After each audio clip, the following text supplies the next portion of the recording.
Hello friends, welcome to online classes. मेरा नाम है रजत अग्रहरी। सॉरी, 2 दिन के लिए गैप हो गया क्लासेस में, कुछ पर्सनल रीजंस थे। आज हम लोग बात करेंगे मौलिक अधिकार की। पॉलिटी का सबसे इम्पॉर्टेंट पार्ट है। थोड़ा कठिन भी होता है, हल्का हार्ड पड़ता है, लेकिन सबसे ज़्यादा मज़ेदार टॉपिक भी है। आज हम इस मौलिक अधिकार को कुछ हिस्सा कवर करने की कोशिश करेंगे। मैंने आपको लास्ट लेक्चर में बताया था, इससे कम से कम 4 लेक्चर लगेंगे अपने को, कम से कम। और मैक्सिमम देखते हैं लेंथ के हिसाब से कितना बनता है। मौलिक अधिकार की बात करेंगे। पहले हम बात करते हैं कि मौलिक अधिकार हमारे संविधान में कहाँ है, किस किस अनुच्छेद में है, कैसे क्या है, देखते हैं। मौलिक अधिकार हमारे संविधान के भाग 3 में है, पार्ट 3। और इसमें ये आपके अनुच्छेद 12 से लेकर अनुच्छेद 35 तक है। Article 12 to 35।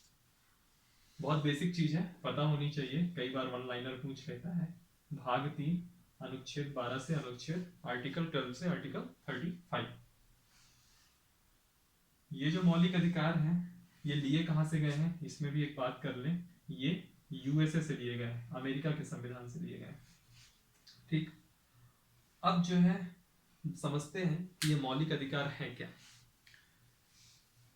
मौलिक अधिकार वे अधिकार हैं जो किसी भी व्यक्ति के भौतिक और नैतिक विकास के लिए आवश्यक है। समझिएगा, मौलिक अधिकार वे अधिकार हैं जो किसी भी व्यक्ति के भौतिक और नैतिक विकास के लिए आवश्यक है। फिजिकल एंड एथिकल डेवलपमेंट के लिए ये एक जरूरी अधिकार है। और इनके साथ एक और अच्छी चीज है कि इनको संविधान का विशेष संरक्षण प्राप्त है। संविधान का विशेष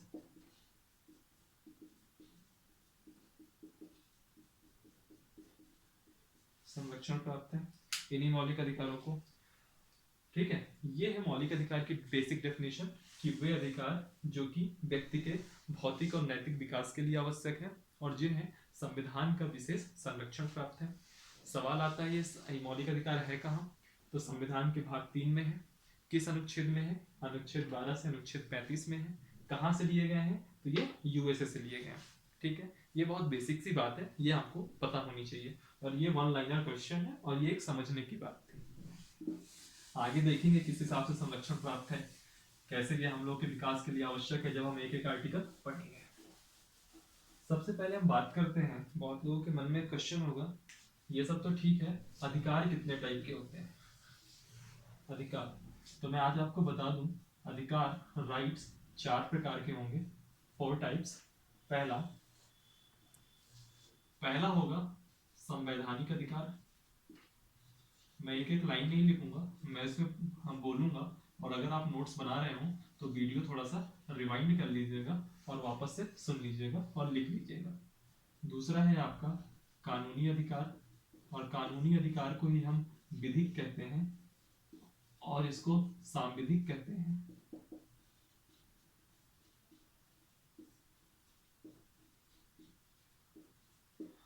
चूंकि ये मौलिक अधिकार हमको पूरा लेक्चर ही इसका है, हम बार बार इसको पूरा का पूरा फंडामेंटल राइट्स, पूरा का पूरा मौलिक अधिकार बार बार नहीं लिखेंगे। इसको शॉर्ट फॉर्म में हम FR लिख दिया करेंगे, F for fundamental, R for rights. तो तीसरा अधिकार हुआ आपका फंडामेंटल राइट्स, और चौथा हुआ मानवाधिकार, ह्यूमन राइट्स। ये 4 प्रकार के अधिकार होते हैं। चारों अधिकारों को हम बारी बारी देखते हैं। सबसे पहले जिसको हमें पढ़ना है उसी को हम देखते हैं।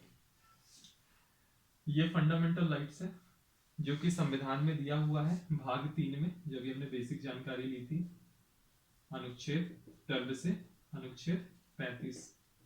ठीक है, और संविधान में जो इस भाग 3 के अलावा किसी और भाग में इस देश के नागरिक को कोई अधिकार अगर दिए गए हैं तो वो कहलाएंगे संवैधानिक अधिकार, यानी कि फंडामेंटल राइट के अलावा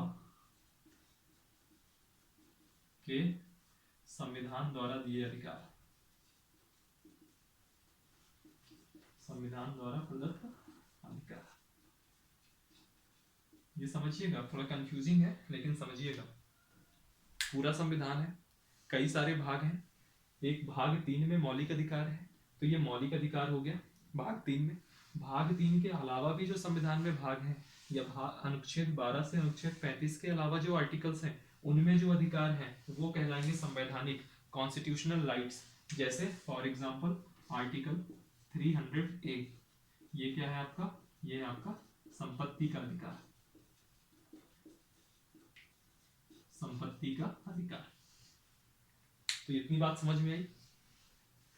संविधान में जो अधिकार है वह सारे के सारे, अच्छा ऐसे समझिए, संविधान में जितने अधिकार दिए गए सबके सब संवैधानिक अधिकार, और जो पार्ट 3 में है वो मौलिक अधिकार। ठीक है। अब कानूनी या विधि के ये तो संविधान ने दे दिया, इसको भी संविधान ने दे दिया, संवैधानिक अधिकार को भी संविधान ने दे दिया। जो ये सांविधिक, विधिक या कानूनी अधिकार हैं, ये वे अधिकार हैं जिसको संसद ने बनाया। यानी कि आज मोदी जी अगर कोई कानून बनाते हैं, कोई कानून बनाते हैं और उस कानून के माध्यम से हम नागरिकों को कोई अधिकार देते हैं, तो वह कानूनी विधिक या सांविधिक अधिकार में आएगा। जैसे फॉर एग्जांपल अभी आपने सुना होगा मैटरनिटी लीव बढ़ा दी गई है, तो मातृत्व तो अवकाश अधिकार, मैटरनिटी लीव, मैटरनिटी लीव, मातृत्व अवकाश अधिकार, ये किसको मिला, ये नागरिक को मिल रहा है। कौन दे रहा है, संविधान दे रहा है क्या, नहीं, संसद दे रही है। तो जो संसद कानून बना के दे वो कानूनी विधिक या सांविधिक अधिकार, मातृत्व अवकाश का अधिकार हो गया। ठीक। और मानवाधिकार, मानवाधिकार वो अधिकार जो किसी मानव को मानव होने के नाते प्राप्त है। यानी कि आपको किसी देश का नागरिक होने की जरूरत नहीं है, ये कोई एक मिनिमम रिक्वायरमेंट नहीं है। अगर आप मानव हैं, ह्यूमन हैं, और आपको उस देश में कोई से भी अधिकार दिए जा रहे हैं, वो सारे अधिकार आपके मानवाधिकार कहलाएंगे। और मानवाधिकार यानी कि कौन से अधिकार, वे अधिकार जो एक कोई मानव है उसकी, उस व्यक्ति की गरिमा, उस व्यक्ति की गरिमा के ऊपर कोई किसी भी प्रकार का हमला ना हो। जैसे मान लीजिए एक कोई केन्या का आदमी है, केन्या देश का आदमी भारत आता है, तो क्या वो यहाँ का नागरिक है क्या, नहीं है। वो एज ए ह्यूमन आ रहा है, एज ए गेस्ट भी आप बोल सकते हो, लेकिन अभी हमको उस नजरिए से नहीं देखना है, अभी हम उसको एज ए ह्यूमन देखना है, मानव। तो अगर वो यहाँ पे है तो ऐसा थोड़ी ना है कि उसको कैसे भी ट्रीट करेंगे, हम उसको भी एज ए ह्यूमन ट्रीट करेंगे, उसकी भी गरिमा का हम ध्यान रखेंगे, भले ही हमारा संविधान उसकी इजाजत देता हो या ना देता हो। हमको ये देखना है कि उसको मनुष्य होने के नाते, मानव होने के नाते क्या अधिकार प्राप्त है। तो देखिए, ये संवैधानिक अधिकार, ये कानूनी विधिक या सांविधिक अधिकार, और ये मौलिक अधिकार, ये तीनों के तीनों किसी भी व्यक्ति को हमारे देश में नागरिक होने के नाते प्राप्त होंगे, एज ए सिटीजन। अगर मैं सिटीजन हूँ तभी मेरे मौलिक अधिकार हैं। एज ए सिटीजन मेरे लिए मात्र मैटरनिटी लीव कब है, क्योंकि मैं यहाँ का सिटीजन हूँ। ये अधिकार जो है मुझे नागरिक होने के नाते प्राप्त हैं, और ये अधिकार मानव होने के नाते प्राप्त होंगे। तो इतने प्रकार के अधिकार होते हैं। ना हमको यहाँ पे इसको पढ़ना है, ना हमको इसको यहाँ पे हमको इसको पढ़ना है, हमको मेनली पढ़ना है मौलिक अधिकार को। इस पे अभी हम फोकस करेंगे।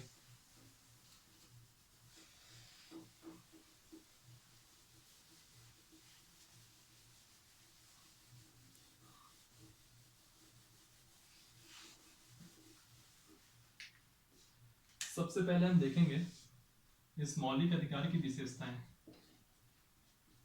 ऐसा क्या खास है इसमें जो इसको इतना इंपॉर्टेंट बनाता है। ठीक। सबसे पहला पॉइंट, मौलिक अधिकार प्रवर्तनीय है, इनफोर्सिबल है, प्रवर्तनीय, इनफोर्सिबल है। अगर मैं आज अभी आपको बताऊं कि इस प्रवर्तनीय का क्या मतलब है, तो इसका मतलब कि आपने प्रियम्बल की क्लास ढंग से नहीं पढ़ी। क्यों? मैंने वहां पे बताया था कि प्रियम्बल के जो अवगुण हैं, या जो प्रियम्बल में जो कमियां थी, या उसकी जो आलोचना हो रही थी, उसमें एक सबसे बड़ी आलोचना क्या थी कि वो टूथलेस टाइगर है, यानी कि बिना दांत वाला टाइगर। इसका मतलब क्या था? क्योंकि वो नॉन इन्फोर्सिबल था, अप्रवर्तनीय था, यानी कि आप उसको सुप्रीम कोर्ट या हाई कोर्ट या किसी भी अदालत में लेके नहीं जा सकते थे। प्रवर्तनीय है यानी कि मैं रजत ग्रहरी, मुझको अगर लगता है कि मेरे किसी मौलिक अधिकार का उल्लंघन हो रहा है, तो मैं सीधे सुप्रीम कोर्ट जा सकता हूँ कि साहब मेरे मौलिक अधिकार का उल्लंघन हुआ, और सुप्रीम कोर्ट भी मजबूर रहेगी कि मेरे मौलिक अधिकार का अलग अगर उल्लंघन हुआ है तो वो मेरे हितों का ध्यान रखे, इसलिए हम कहेंगे मौलिक अधिकार प्रवर्तनीय है। ये इसकी सबसे पहली विशेषता है। दूसरी विशेषता हम देखेंगे कि जो मौलिक अधिकार है वह असीमित यानी कि निरपेक्ष नहीं है। तीसरी विशेषता देखेंगे जो मैंने भी पहले पॉइंट में बताया कि फंडामेंटल राइट्स यानी कि मौलिक अधिकार के उल्लंघन पर व्यक्ति सीधे सुप्रीम कोर्ट जा सकता है, उच्चतम न्यायालय। आपको ऐसा कुछ भी नहीं है कि हम कहाँ रहे कहाँ नहीं, सीधे आप सुप्रीम कोर्ट जाइए कि मेरे मौलिक अधिकार का उल्लंघन हुआ है, मैं सुप्रीम कोर्ट जाऊंगा। आज की करंट पॉलिटिक्स की बात करें तो अपनी इंडियन पॉलिटिक्स में अक्सर आप सुनते होंगे मेरे मौलिक अधिकार का हनन हुआ, मेरे फंडामेंटल राइट्स का हनन हुआ, क्या मुझको अभिव्यक्ति नहीं थी, मुझको किसी बात के जेल में डाल दिया गया। ऐसे आप अक्सर अफवाहें, कई बार ये सच भी होता है, कई बार ये झूठ भी होता है, लेकिन अगर आपके मौलिक अधिकार का उल्लंघन होता है आप सीधे सुप्रीम कोर्ट जा सकते हैं। आपको इतना समझना है। नेक्स्ट पॉइंट, क्या मौलिक अधिकार सभी को प्राप्त है? तो हम कहेंगे कुछ मौलिक अधिकार, कुछ क्या, सारे मौलिक अधिकार तो सभी नागरिकों को प्राप्त हैं, साथ ही कुछ मौलिक अधिकार विदेशी नागरिकों को भी प्राप्त हैं। विदेशी नागरिकों को भी प्राप्त है। कौन कौन से, कुछ एग्जांपल ले लेता हूं मैं। आर्टिकल 21 हो गया, आर्टिकल 25 हो गया।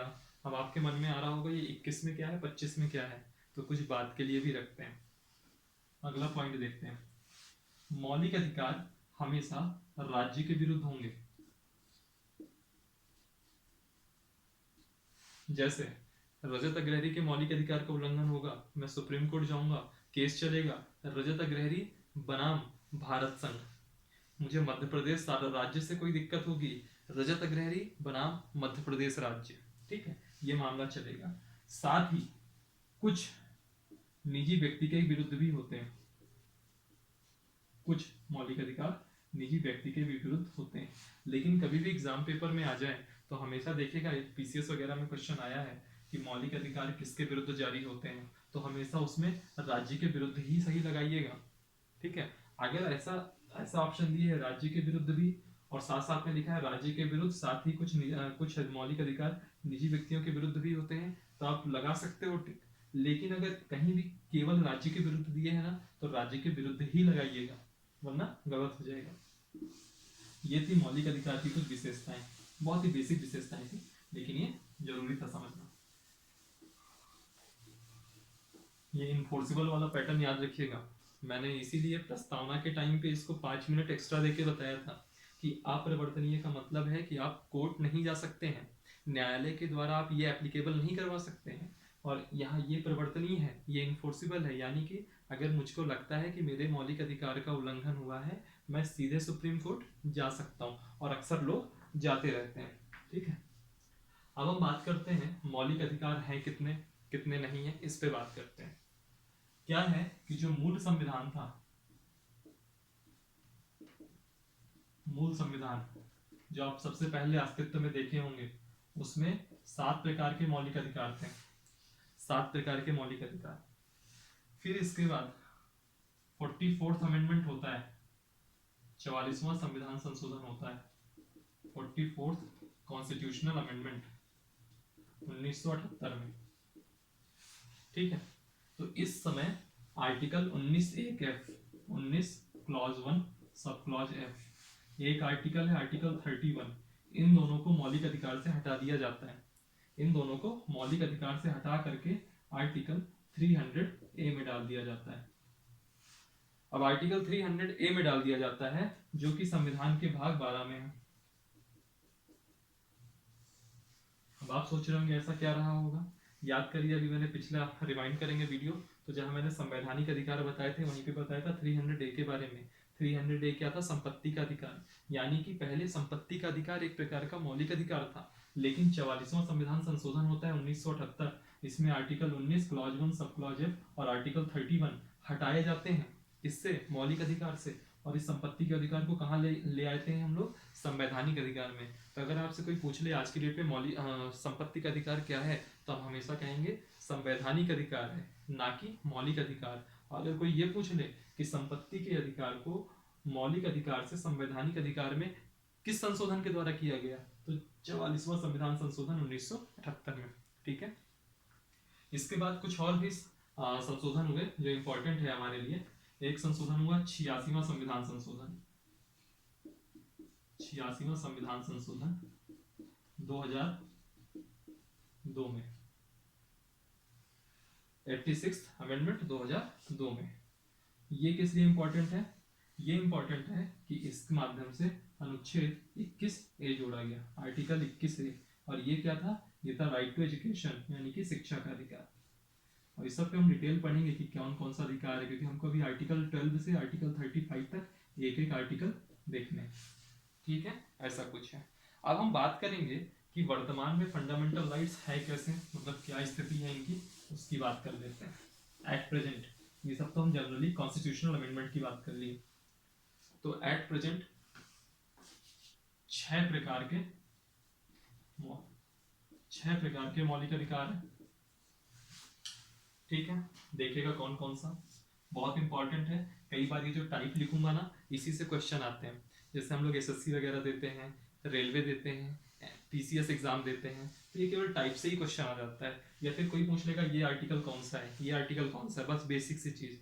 अगर जब आप कभी यूपीएससी वगैरह का देखेंगे तो उस आर्टिकल के डिस्क्रिप्शन में जाएगा। अदरवाइज नॉर्मल एक नाम पूछ लेगा, कि जैसे पूछ लेगा अस्पृश्यता, अस्पृश्यता नहीं होनी चाहिए, या अस्पृश्यता को निषेध करने वाला अनुच्छेद कौन सा है, तो आप सिंपल से कह दोगे आर्टिकल 17। ऐसे हर आर्टिकल के बारे में हमको पता होना चाहिए। हालांकि डिस्क्रिप्शन पता रहेगा तो और बढ़िया है, और हम डिस्क्रिप्शन में ही पढ़ाई करेंगे। इसीलिए मैंने कहा था 4 लेक्चर लगेंगे, लेकिन 4 लेक्चर के बाद मौलिक अधिकार से एक सिंगल ऐसा क्वेश्चन नहीं होगा जो आप लोग ना कर पाओ, क्योंकि मौलिक अधिकार बहुत ही इंपॉर्टेंट टॉपिक है। सबसे पहला आता है समानता का अधिकार, राइट टू इक्वेलिटी।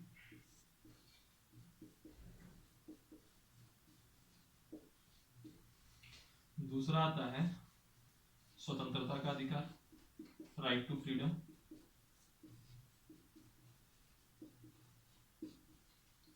देखते जाइए कौन कौन सा आर्टिकल आएगा। समानता के अधिकार में आएगा आर्टिकल 14, 15, 16, 17, 18। स्वतंत्रता के अधिकार में आएगा आर्टिकल 19, 20, 21, 21A और 22। फिर आएगा आपका शोषण के विरुद्ध अधिकार,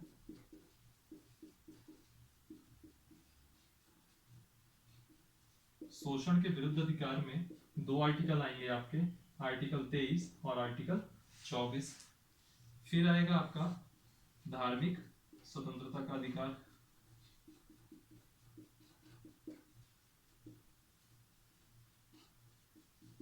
धार्मिक स्वतंत्रता के अधिकार में आएगा 25, 26, 27, 28। फिर आएगा आपका शैक्षणिक और सांस्कृतिक अधिकार। कई बार राइटिंग समझ में नहीं आएगी तो मैं इसीलिए बोल भी रहा हूँ, कहीं मिस हो जाए तो आप रिवाइंड करके वापस से पूछ लीजिएगा। और कई बार रिवाइंड करने में भी कभी आवाज का कुछ इशू हो तो आप नीचे क्वेरी डाल सकते हैं कि इस आर्टिकल को क्या नाम था। शैक्षणिक और सांस्कृतिक अधिकार, इसमें आएंगे आर्टिकल 29 और आर्टिकल 30। और फिर एक 6वां टाइप का आएगा संवैधानिक उपचारों का अधिकार, बहुत इंपॉर्टेंट है। याद करिए जब हम प्रस्तावना की विशेषताएं पढ़ रहे थे तो मैंने बोला था कि प्रस्तावना को ठाकुरदास भार्गव ने संविधान की आत्मा कहा है, लेकिन संवैधानिक उपचारों का अधिकार यानी कि आर्टिकल 32, इसको बाबा साहेब भीमराव अंबेडकर ने संविधान की आत्मा कहा है। कभी पूछ ले कि संविधान की आत्मा किसे कहते हैं, केवल इतना पूछे संविधान की आत्मा किसे कहते हैं, आप प्रस्तावना में ही टिक करिएगा।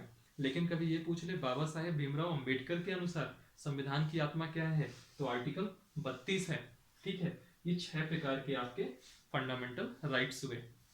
कुछ लोग ये भी पूछ सकते हैं कि आपने कहा था कि आर्टिकल 12 से आर्टिकल 35 तक फंडामेंटल राइट है, आपने बात करी आर्टिकल 14 से, खत्म करी आर्टिकल 32 में, तो आर्टिकल 12 कहाँ गया, आर्टिकल 13 कहाँ गया, आर्टिकल 31 कहाँ गया, आर्टिकल 33 कहाँ गया, 34 कहाँ गया, 35 कहाँ गया, कह सकता हूँ।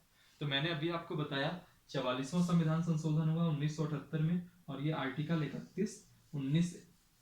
19 क्लॉज 1 क्लॉज एफ के साथ शहीद हो गया। Article 19 clause 1 sub clause F के साथ शहीद हो गया। तो आर्टिकल 31 है वो निरसन है, मतलब समाप्त हो गया है, उसको हमको नहीं पढ़ना है।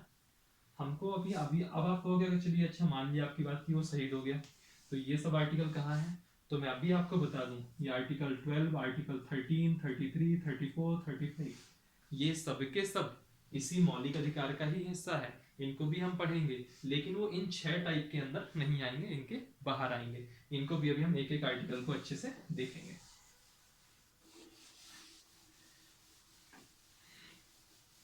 इन सब के बाद एक इशू आता है जो प्रस्तावना में भी आया था, क्या मौलिक अधिकार संशोधनीय है, इसमें क्या अमेंडमेंट हो सकता है?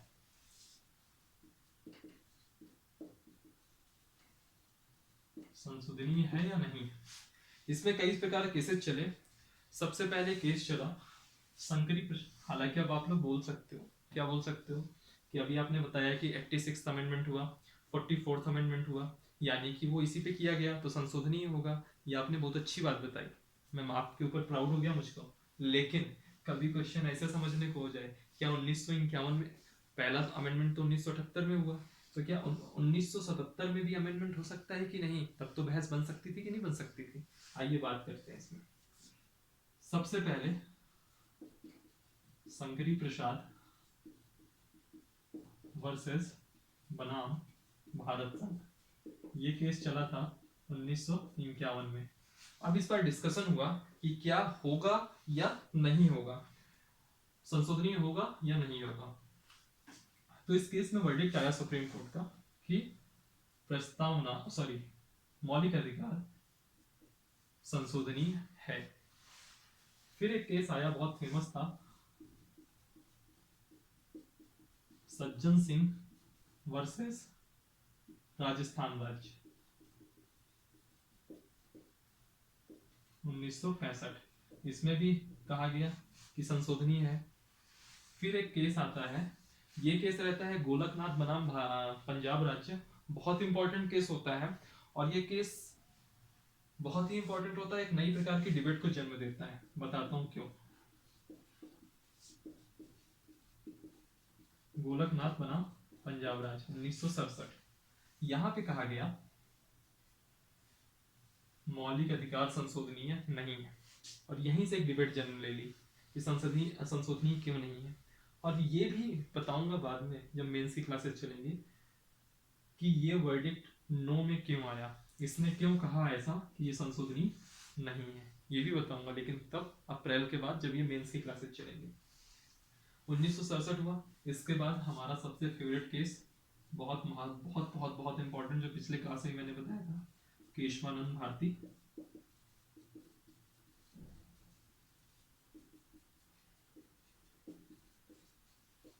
बनाम भारत संघ। इन्होंने कहा कि मौलिक अधिकार संशोधनीय है, और इन्होंने मूल ढांचे का सिद्धांत दे दिया। टाइमिंग देखिएगा, ये 1973 की बात है। 1978 में 44वां संविधान संशोधन होता है, और उसके बाद एक केस और आता है, मिनर्वा मिल्स। मिनर्वा मिल्स अच्छे से लिख देता हूँ, नाम थोड़ा अजीब सा लग रहा होगा।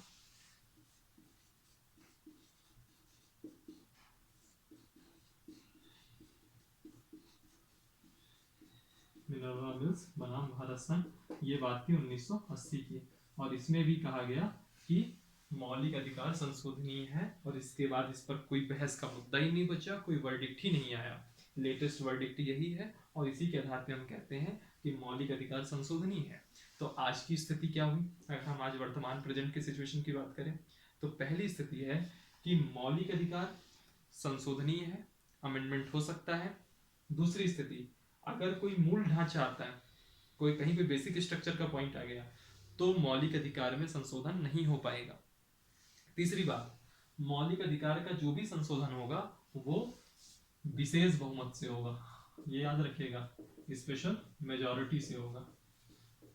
कोई बहुत ज्यादा डीप में पूछे किस प्रकार का विशेष बहुमत, पहली क्लास याद करिएगा पॉलिटी की, तभी मैंने बताया था मेजॉरिटी के 3 टाइप होते हैं, simple majority, effective majority, special majority. Special majority 3 type का था। ये सेकंड प्रकार का विशेष बहुमत, यानी कि जो उपस्थित और मतदान करने वालों का 2/3 जो कि कुल के आधे से ज्यादा हो। याद करिए पहली क्लास, रिकॉल करिए, वही विशेष बहुमत से ही इस फंडामेंटल राइट्स का अमेंडमेंट हो सकता है। तो ये कुछ बेसिक बातें हुई मौलिक अधिकार की। बहुत लोग इसको अब रटने की कोशिश करेंगे, बिल्कुल रटने की जरूरत नहीं है। एक मिनर्वा मिल्स याद कर लीजिएगा और केशवानंद, माँ की ऊपर वालों को भूल जाइएगा, ये मेंस ओरिएंटेड है तो इतना बड़ा इशू नहीं है इसमें। ये याद रखिएगा कि संशोधन हो सकता है, सेकंड प्रकार का स्पेशल मेजोरिटी से हो सकता है, बस इतना याद रखिएगा। और सेकंड प्रकार का भी कहीं नहीं पूछेगा तो सीधे विशेष बहुमत ही पूछेगा।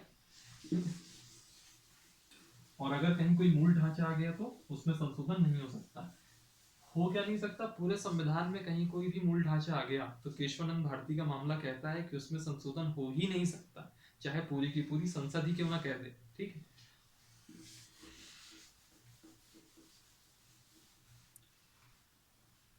सब कुछ फिनिश हो गया, ये सब कुछ बेसिक्स हो गए।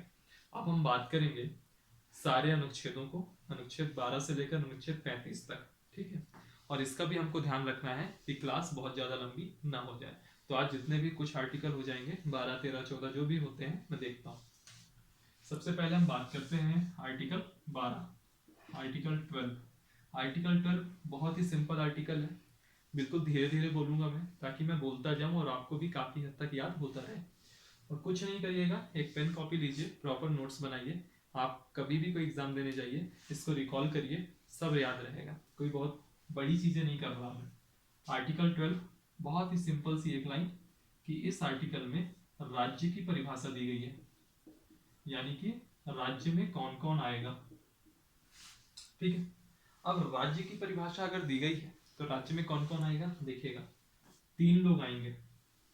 पहला, केंद्रीय विधानमंडल, सेंट्रल की बात हो रही है यहाँ पे, केंद्रीय विधानमंडल तथा सरकार। फिर प्रांतीय विधानमंडल, यानी कि स्टेट की बात हो रही है यहाँ पे, और प्रांत की सरकार। ये सब राज्य होगा। कभी आपको ये हो जाए, कभी भी अगर आपने कोई मूवी वगैरह देखा होगा तो केसेस चलते हैं, मैंने कोई कांड कर दिया, मेरे अगेंस्ट हाईकोर्ट में केस चल रहा होगा, तो पता है क्या चलेगा, रजत अग्रहरी बना मध्य प्रदेश राज्य, यानी कि रजत वर्सेस स्टेट, ये मामला चलते हैं। ठीक है, तो वही स्टेट की डेफिनेशन दी गई कि स्टेट में क्या क्या आएगा। तो एक, अब अगर आप कुछ नहीं जानते, अपने यहाँ की जो व्यवस्था है संवैधानिक, मान लीजिए अभी आपकी स्टार्टिंग क्लासेज है, आपको कुछ नहीं पता, इतना तो पता होगा देश में एक प्रधानमंत्री होता है, आप जिस राज्य में रह रहे होंगे वहां का एक मुख्यमंत्री होगा। अब जम्मू कश्मीर वाले ना कह दें कि नहीं नहीं नहीं हमारे यहाँ भी नहीं है, आपके यहाँ भी हो जाएगा, जल्दी परेशान मत होना। मैं अभी मान लो एमपी का हूँ, तो मेरे एक प्रधानमंत्री हैं नरेंद्र मोदी जी, एक मुख्यमंत्री हैं हमारे मामा जी, उसके बाद यानी कि शिवराज सिंह चौहान जी, मेरे मामा कोई मुख्यमंत्री नहीं है, हाँ लेकिन मेरा मुख्यमंत्री मेरा मामा है। हम अपने गांव में जाते हैं तो हमारे गांव में, गांव के हो अगर आप तो प्रधान होगा, जिसको हम लोग सरपंच कहते हैं, यानी कि, और अगर आप मान लीजिए कि शहरी वाले में रहते होंगे तो आपके मेयर होंगे, ठीक है, चेयरमैन होंगे, ये सब रहते हैं। तो ये जो प्रधानमंत्री है ये हुआ केंद्रीय विधानमंडल और सरकार, ये जो मुख्यमंत्री है प्रांतीय विधानमंडल और सरकार, और जो तीसरा है आपका ये क्या है, स्थानीय सेवाएं या स्थानीय संस्थाएं, कुछ भी कह लीजिए, ये सब आपका राज्य की कैटेगरी में आएंगे। या मैक्सिमम टाइम साधारण शब्दों में अगर याद रखना है तो जो भी सरकारी चीजें हैं सब राज्य हैं, ये आप कह सकते हो। बाकी डेफिनेशन वाइज ऐसे देखिए। और क्वेश्चन क्या पूछेगा, राज्य की परिभाषा मौलिक अधिकार में किस अनुच्छेद में दी गई है, तो अनुच्छेद 12। यह पूछ सकता है अनुच्छेद 12 में क्या दिया गया है, तो राज्य की परिभाषा, और कुछ बहुत ज्यादा इसमें परेशान होने लायक नहीं। अब हम बात करते हैं अगले आर्टिकल की, आर्टिकल 13। आर्टिकल 13 पहले मैं ये बोल दूं सिंपल सी एक लाइन में, संसद कोई भी ऐसा कानून नहीं बना सकती जो कि मौलिक अधिकारों को या तो कम करता हो या तो समाप्त करता हो, इतना ही है और कुछ नहीं। पहले ये लिखता हूं फिर समझाता हूं। संसद, क्योंकि कानून बनाने का काम किसका है, मेरा है क्या, आपका है क्या, ना मैं कानून बना सकता हूं ना आप, कानून बनाने का अधिकार संसद को है। तो संसद कोई भी ऐसा कानून नहीं बना सकती जो कि मौलिक अधिकार को कम करता हो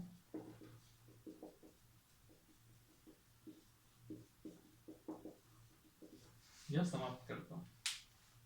यानी कि मान लीजिए कल के दिन संसद ने एक ऐसा कानून बना दिया कि अब इस देश में न्यूज़पेपर नहीं छपेंगे। ठीक है, बना दिया, संसद के पास अधिकार है कानून बनाने का, उसने बना दिया, वो कानून पास भी हो गया। अब हम देख रहे हैं कि न्यूज़पेपर नहीं छपेंगे, यानी कि जो फ्रीडम ऑफ एक्सप्रेशन था, अभिव्यक्ति की स्वतंत्रता थी या प्रेस की स्वतंत्रता थी, फ्रीडम ऑफ प्रेस, आगे हम देखेंगे कि फ्रीडम ऑफ प्रेस एक मौलिक अधिकार है।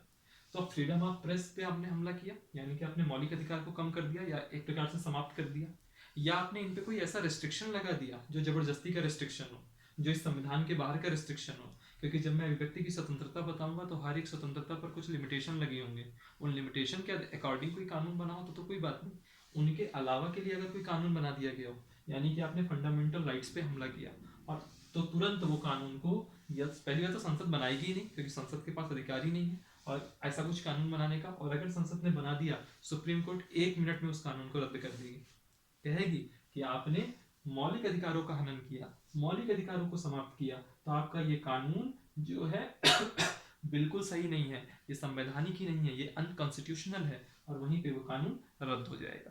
तो ये था आर्टिकल 13 में। आर्टिकल 12 राज्य की परिभाषा। आर्टिकल 13 संसद कोई भी ऐसा कानून नहीं बना सकती जो मौलिक अधिकार को कम करता हो या समाप्त करता हो।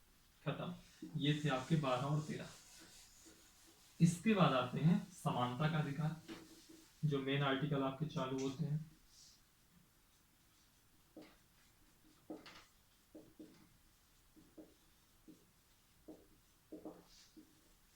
आर्टिकल 14, 15, 16, 17 और 18। तो ये जो आर्टिकल हैं इनको सबको भी हम देखते हैं। सबसे पहले हम बात करेंगे आर्टिकल 14 की। 14 के आर्टिकल को कुछ ऐसे याद करिए, राज्य, राज्य यानी कि केंद्र भी हो सकता है, स्टेट भी हो सकता है। यहाँ राज्य का मतलब ऐसा है किसी भी सरकार से, याद करिए यहाँ राज्य का मतलब क्या है। अब देखिए ये है संविधान निर्माता, मैंने इस आर्टिकल की बात करी, मैंने भी कुछ बात ही नहीं करी, पहला शब्द लिया राज्य, राज्य आ रहा है ना, ऐसा यही राज्य हर अनुच्छेद में आएगा। तो राज्य की परिभाषा कहाँ तक आती, तो इसके लिए संविधान निर्माताओं ने एक आर्टिकल 12 ही बना दिया था कि राज्य की डेफिनेशन ही हम यहाँ दिए दे रहे हैं। मैंने पहले ही दिन कहा था, आज के ट्विटरबाज नेता अगर संविधान सभा में होते ना तो हमारे देश का संविधान कभी नहीं बन सकता था। नमन इन महान हस्तियों को जिन्होंने हमको ये संविधान दिया। हालांकि कुछ व्हाट्सएप फॉरवर्ड वाले आपको इस संविधान के बारे में बहुत सारे अनर्गल विलाप करेंगे, बट यकीन मानिए our constitution is one of the best constitution in the world, और इसकी इज्जत करिए। अगर आप संविधान से चल सकते हैं यानी कि आप सही चल रहे हैं, और व्हाट्सएप के फॉरवर्ड वालों पे तो कभी भरोसा मत करिए। बात करते हैं आर्टिकल 14 की। राज्य, स्टेट, किसी भी व्यक्ति के लिए विधियों के समक्ष समानता। देखिएगा शब्द थोड़े कठिन आएंगे, ठीक है, शब्द थोड़े कठिन आएंगे, लेकिन ये जब आप बार बार पढ़ोगे ना, 3 बार 4 बार 5 बार, तो यही वर्ड्स आपके लिए फ्रेंडली हो जाएंगे। राज्य किसी भी व्यक्ति को, मैं पूरा ही लिख देता हूं,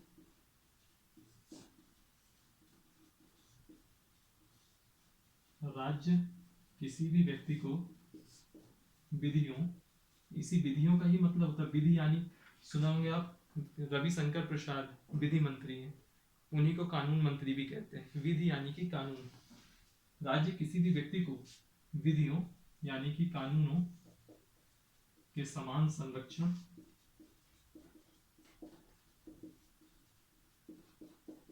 तथा विधियों के समक्ष समानता से वंचित नहीं करेगी। देखिए हर आर्टिकल में एक कीवर्ड होता है, याद सबको एक एक शब्द नहीं होंगे, मुझे भी पता है, तो इसके लिए क्या करिए, हर आर्टिकल का एक कीवर्ड पकड़िए। विधियों के समक्ष समानता, सॉरी विधियों के समान संरक्षण, ये एक पहला कीवर्ड हुआ। दूसरा विधियों के समक्ष समानता, ये दूसरा कीवर्ड हुआ। ठीक है, और यही दो कीवर्ड ही याद रखना है। मान लीजिए कभी एग्जाम में आ गया विधियों का समान संरक्षण किस अनुच्छेद से संबंधित है, आर्टिकल 14। विधियों के समक्ष समानता किस अनुच्छेद से संबंध है, आर्टिकल 14। अब हर एक शब्द का भी एक मतलब है। ये तो हो गया प्रीलिम्स के हिसाब से। थोड़ा सा आगे बढ़ते हैं, बिल्कुल थोड़ा सा स्टेप अभी कर लेते हैं, इसको मेंस के लिए नहीं रखते हैं। इस विधियों के समक्ष समानता से क्या मतलब है इसकी बात करते हैं, और विधियों के समान संरक्षण क्या है इसकी बात करते हैं। ठीक है, देखिएगा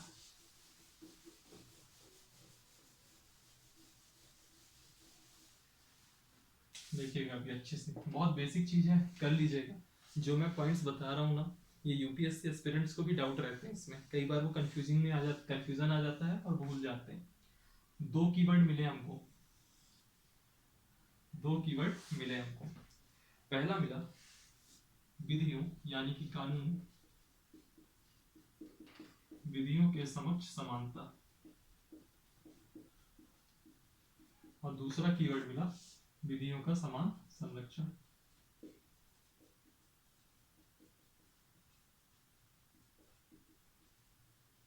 इसको मैं खोल के इसलिए बता रहा हूँ, जितना आप डिस्क्रिप्शन में जाओगे उतना ही आपको याद रहेगा। सॉरी, देखिएगा विधियों की समक्ष समानता। सबसे पहले हम इसके कुछ याद करने वाले पॉइंट्स बता देता हूँ और वो याद हो जाएंगे। सबसे पहली बात, ये एक प्रकार की नकारात्मक अवधारणा है।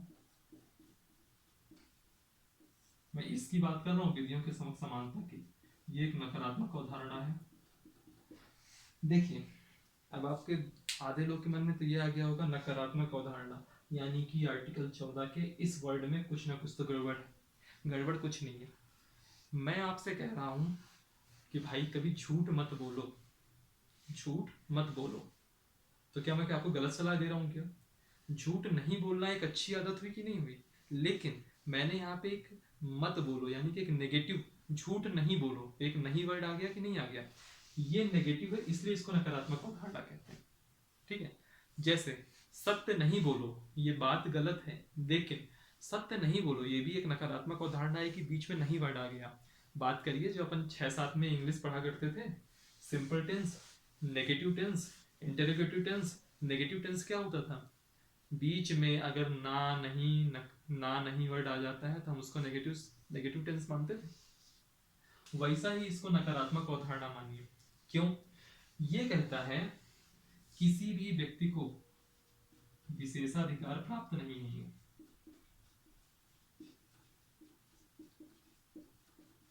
विशेषाधिकार प्राप्त नहीं होंगे। ठीक है, अगर विशेषाधिकार प्राप्त नहीं होंगे तो ये नहीं वर्ड जो आ गया ना, ये कोई गलत चीज तो नहीं बोल रहा। मैं हूं, मेरे साथ आप हैं, दो जन हैं, दोनों के लिए कानून बन रहा हो।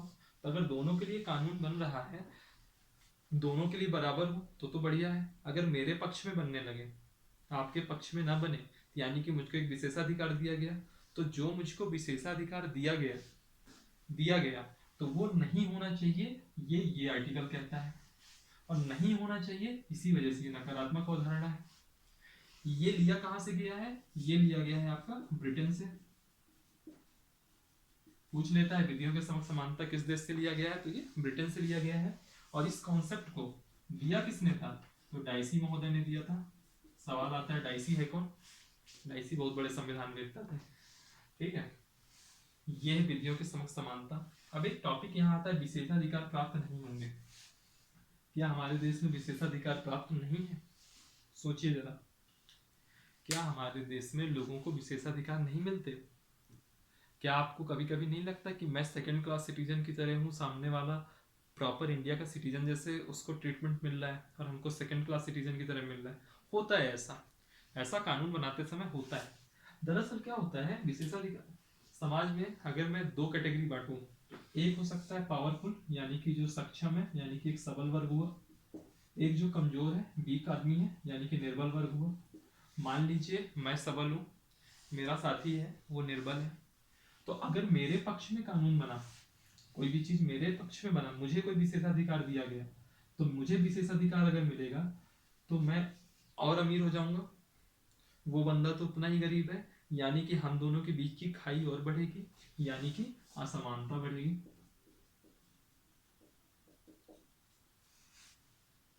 अगर इस निर्बल को थोड़ा और अमीर किया गया, मैं अपनी उसी स्पीड से चल रहा हूँ लेकिन निर्बल और अच्छी तेजी से ग्रोथ करने लग गया, तो हम दोनों की जो बीच की खाई होगी वो कम होगी, यानी कि असमानता कम होगी।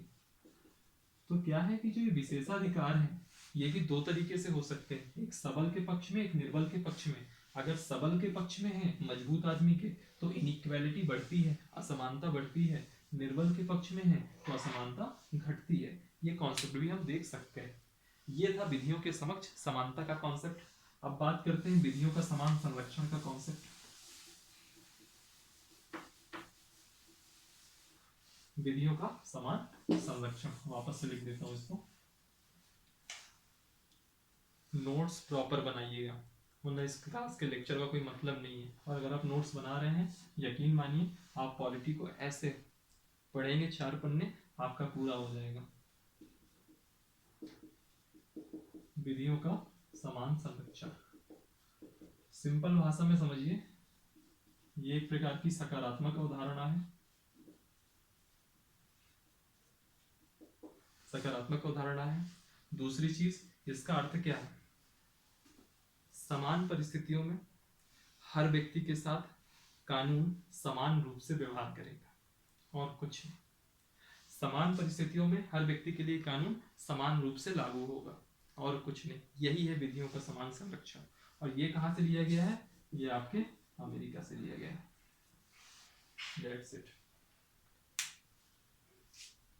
ठीक है। और एक चीज याद रखिएगा, ये आनुपातिक समानता पर आधारित है। ये वन लाइनर रहता है, कई बार पूछ लेता है। क्या होता है, हम लोग जो प्रिपरेशन करते हैं ना, सबको ही पढ़ेगा कि आर्टिकल 14 में क्या है, विधियों का समक्ष समानता, विधियों का समान संरक्षण, ये सबको ही पढ़ेगा। ये जो आगे के कॉन्सेप्ट है ये सबको ही नहीं पढ़ेगा, और जो इसको पढ़ता है सिलेक्शन उसी का होता है।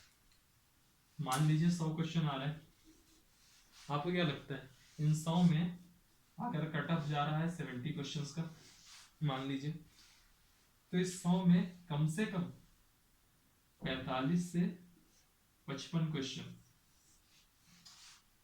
मैक्सिमम लोग सही करके आते हैं, क्योंकि सबने वो पढ़ रखा है। सिलेक्शन किसका होता है? मैंने भी, मुझे भी वो 55 आ रहे थे, आपको भी वो 55 आ रहे थे।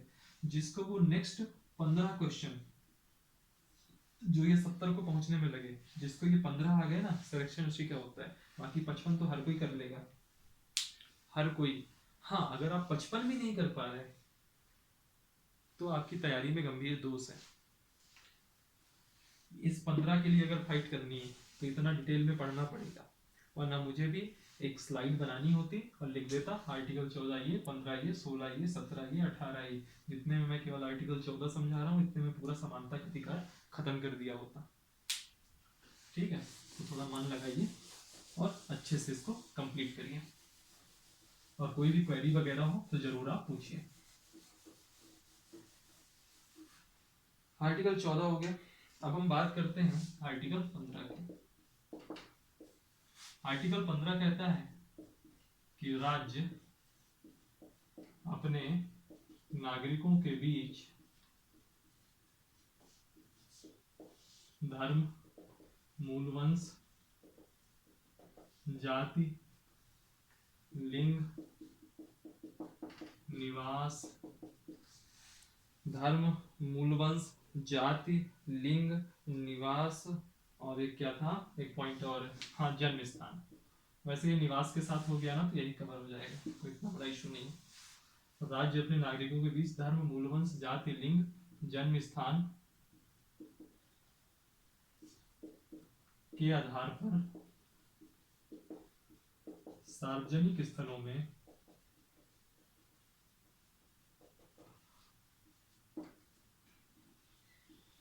भेदभाव नहीं करेगा।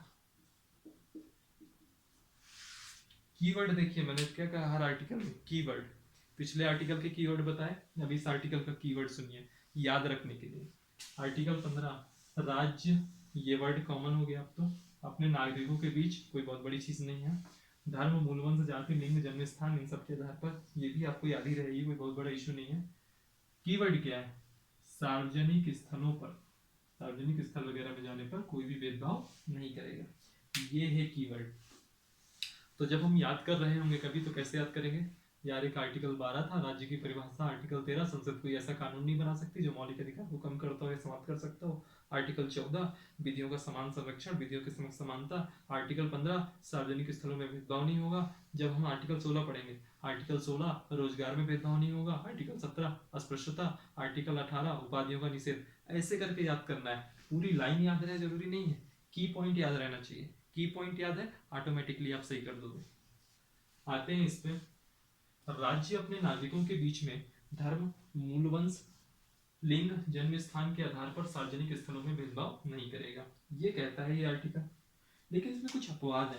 अपवाद देखिएगा, आप में से कई लोग देखते होंगे, ये पार्क है, ये पार्क सिर्फ महिलाओं के लिए है, यह पार्क सिर्फ बच्चों के लिए है, किड्स पार्क। कई जगह आप देखते होंगे ये स्थान एक अनुसूचित जाति के लोग के लिए है, यह स्थान अनुसूचित जनजाति के लोगों के लिए है, ये स्थान पिछड़े वर्ग के लिए है। ऐसे आप सुनते होंगे, तो ये कुछ अपवाद है। एक हो गया आपका अल्पसंख्यकों के लिए है, ये भी कुछ अपवाद है। तो जैसे अपवाद में देखिए, एक हो गया महिलाएं, बच्चे,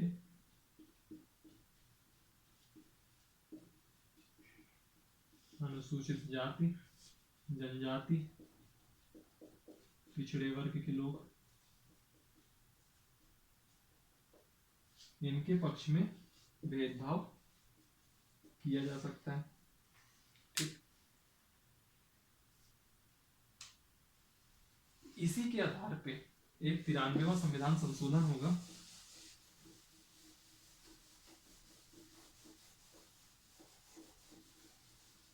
एक 93वां संविधान संशोधन होगा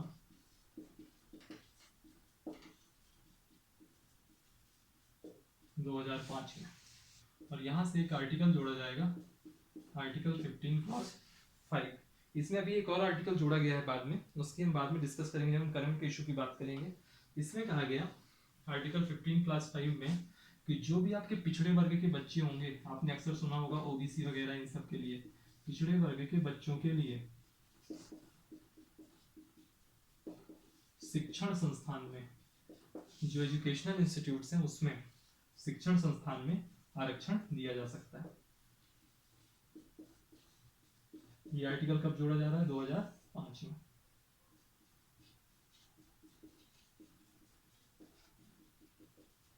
और इसमें एक अपवाद रखा गया। अपवाद क्या था? धार्मिक अल्पसंख्यक शिक्षण संस्थान। अब ये नहीं कि आपको मदरसा में भी अगर आरक्षण चाहिए तो वहां नहीं मिल जाएगा, ठीक है, मतलब ये मजाक में कह दिया, लाइट नोट पे कह दिया मदरसा।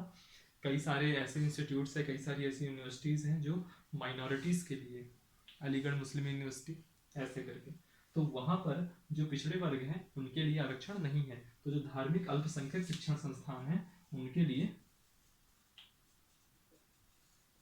वहां पे किसी भी प्रकार का आपको कोई भी, या आप यहाँ पे अल्पसंख्यक शिक्षण संस्थान यूज करिए, धार्मिक वर्ड भी मत यूज करिए।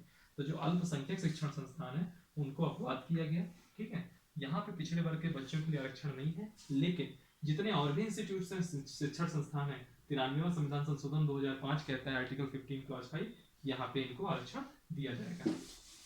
इसी के आधार पे 2006 में एक एक्ट आता है, रिजर्वेशन एडमिशन एक्ट। 2006 में एक एक्ट जो इसी आर्टिकल 15 क्लॉज 5 का यूज करके, आर्टिकल 2006 में एक एक्ट आता है, रिजर्वेशन इन एडमिशन एक्ट। और इसी एक्ट का यूज करके कहा गया कि जो उच्च शिक्षण संस्थान है, उच्च शिक्षण संस्थान है, वहां पर आरक्षण की व्यवस्था की गई। यहां से हम रिजर्वेशन की व्यवस्था कहते हैं उच्च शिक्षण संस्थानों में। अब आप मुझको ये बताइए, जब आप लोग सुन रहे होंगे, कई सारे ऐसे बच्चे होंगे जो ये कहेंगे कि अगर ये रिजर्वेशन दिया गया तो क्या ये इक्वालिटी को अपोज नहीं करता?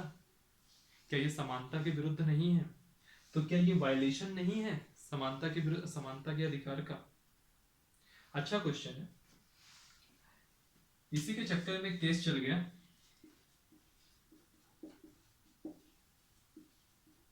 अशोक कुमार ठाकुर बनाम भारत संघ। ये केस चला था आपका 2008 में, और इन्होंने 3 चीजें चैलेंज हुई इसमें। पहला, 93rd अमेंडमेंट, 93वां संविधान संशोधन। दूसरी चीज चैलेंज हुई आर्टिकल 15 क्लास 5। तीसरी चीज चैलेंज हुई ये 2006 वाला एक्ट।